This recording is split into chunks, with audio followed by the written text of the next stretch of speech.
अगर आप भी मनीव्यू ऐप से लोन लेना चाहते हैं या लोन ले चुके हैं या लोन लेने का सोच रहे हैं तो एक बार इस वीडियो को देख लें। इस वीडियो में आप लोगों को 5 ऐसे रिव्यूज सुनाने वाला हूं जिन लोगों ने इस ऐप से लोन लिया, लोन लेने के बाद कुछ वापस कर सके, कुछ वापस नहीं कर सके, कुछ लोग लेटली वापस कर सके और कुछ लोगों ने टाइम से वापस कर दिया, तो उनके साथ क्या गुजरी, उनका रिव्यूज इस वीडियो में आप लोगों को सुनाने वाला हूं।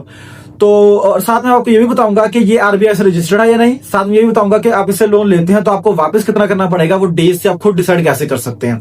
तो चलिए स्टार्ट करते हैं। पहले मैं बता दूं कि ये आरबीआई से रजिस्टर्ड है या नहीं। ये 100% लीगल पार्टनर है, backed with RBI. Wisdom finance private limited की जो पेरेंट कंपनी है उसके अंडर ये एप्लीकेशन काम करती है, तो ये आरबीआई से रजिस्टर्ड है। और पहले रिव्यूज की बात करते हैं, बाद में इंटरेस्ट की बात करेंगे। ये रिव्यूज मैंने डिफरेंट प्लेसेस से उठाए हैं, कुछ मैंने गूगल फॉर्म से उठाए हैं, कुछ प्ले स्टोर के रिव्यू सेक्शन से उठाए हैं, कुछ मैंने यूट्यूब की वीडियो से उठाए हैं, कुछ मैंने आरबीआई की वेबसाइट से उठाए हैं, डिफरेंट प्लेसेस से उठाए हैं। अच्छा, तो पहले बात करते हैं रिव्यू की। वरुण मेहता, मुंबई से।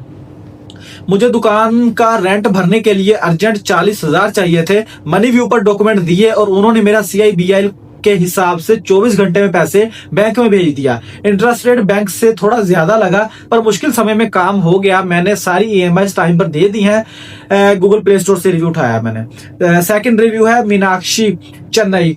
मेरा एक्सपीरियंस काफी स्मूथ रहा। इनका ऐप इंटरफेस बहुत सही है और सब कुछ ट्रांसपेरेंट दिखाता है। प्रोसेसिंग फी थोड़ी हैवी थी, पर अगर आप हर महीने ऑटो डेबिट एक्टिव रखते हो और अकाउंट में बैलेंस मेंटेन करते हो तो कोई दिक्कत नहीं है। ट्रस्ट पायलट इंडिया से उठाया मैंने ये रिव्यू। थर्ड रिव्यू की बात करते हैं। गुरप्रीत सिंह, लुधियाना। मेरा लोन चल रहा है और मेरे अकाउंट में हमेशा पैसे रहते हैं, पर इनके घटिया सिस्टम की वजह से ऑटो डेबिट फेल हो गया।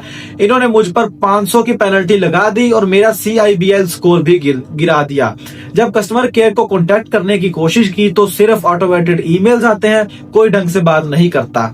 सोर्स है कंज्यूमर कंप्लेंट फॉर्म से भी उठाया। अब बात कर लेते हैं पहले कि अगर आप इनसे लोन लेते हैं तो आपको इंटरेस्ट कितना वापस करना पड़ेगा, वो आप खुद कैसे देख सकते हैं। बाद में मैं नेक्स्ट रिव्यूज आपको सुनाता हूं। इंटरेस्ट रेट जानने के लिए आपने इस वेबसाइट पर आ जाना है, drhind.com पर। इस वेबसाइट का लिंक मैंने डिस्क्रिप्शन में भी दे दूंगा। आने के बाद यहाँ पर आपने दरमियान में लोन आपके बटन पर क्लिक करना है। क्लिक करने के बाद यहाँ पर आपको कैलकुलेटर नजर आएगा। आप दुनिया की किसी भी एप्लीकेशन से लोन ले रहे हैं, आप यहाँ पर आकर देख सकते हैं आपको कितना इंटरेस्ट रेट देना पड़ेगा।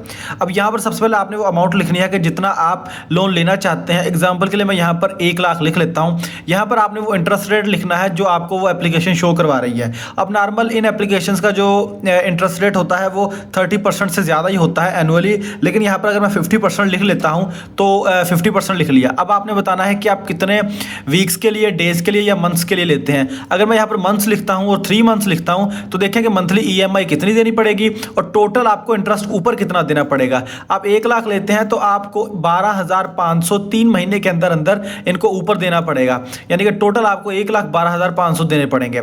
6 मंथ्स के लिए लेते हैं तो इतने देने पड़ेंगे, 12 मंथ्स के लिए लेते हैं इतने। अगर आप डेज के लिए लेते हैं तो वो डेज भी हैं, वीक्स भी हैं, मंथ्स भी हैं, ईयर्स भी, आप अपनी मर्जी से डिसाइड कर सकते हैं।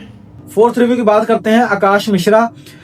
दोस्तों, मेरी जॉब चली गई थी जिस वजह से मैं इनकी EMIs नहीं दे पाया। 50,000 का लोन था। इन लोगों ने जो हाल किया है मैं बता नहीं सकता। शुरू में सिर्फ कंप्यूटर कॉल्स आई, पर उसके बाद इनके रिकवरी एजेंट्स ने मेरे उन रिश्तेदारों को फोन लगाना शुरू कर दिया जिनका नंबर मैंने लोन लेते वक्त रेफरेंस में दिया था।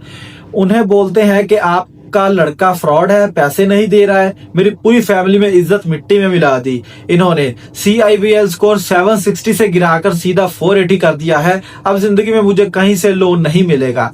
गूगल प्ले स्टोर के रिव्यू सेक्शन से रिव्यू उठाया था मैंने। फिफ्थ रिव्यू की बात करें। अगर आप सोचते हो कि मनीव्यू का लोन लेकर आप बच जाओगे तो ये गलती मत करना। मैंने 1.2 लाख का लोन लिया था और बिजनेस डूबने की वजह से 4 महीने तक पेमेंट नहीं कर सका। पहले तो इनकी रिकवरी वाले मेरे घर पर आए, जिससे आसपास के पड़ोसियों के सामने बहुत शर्मिंदगी हुई। उसके बाद मेरे नाम पर एक फॉर्मल लीगल नोटिस, आर्बिट्रेशन और सेक्शन 25 नोटिस भेज दिया गया। इनके एजेंट्स फोन पर बोलते हैं कि कोर्ट में केस चलेगा, अगर तुमने हमें पैसे वापस नहीं किए जल्दी वापस करो। पैसे तो चुकाना ही पड़ेंगे। उस ऊपर से जो मेंटल स्ट्रेस और बदनामी मिलती है वो अलग। भूल कर भी डिफॉल्ट मत करना। ये माउथ शट से मैंने जो है ना वो रिव्यू उठाया। तो इन रिव्यूज को रीड करने के बाद आप खुद डिसाइड कर सकते हैं कि आपने इसे लोन लेना है या नहीं।